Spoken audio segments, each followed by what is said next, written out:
در سال 1964 زنی به نام کیتی جنوویس هنگام بازگشت به خانه‌اش در نیویورک مورد حمله قرار گرفت. نکته تکان دهنده این بود که 38 نفر از ساکنان ساختمان صدای فریاد او را شنیدند، اما هیچ کس پایین نیامد، هیچ کس زنگ نزد، هیچ کس کمکی نکرد. وقتی پلیس بعداً با ساکنان صحبت کرد، تقریباً همه یک جمله مشابه گفتند. فکر کردم دیگری زنگ میزند.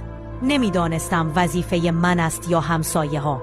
این حادثه بعدها در روانشناسی به نامی معروف شد: اثر تماشاچی، بایستندر افکت.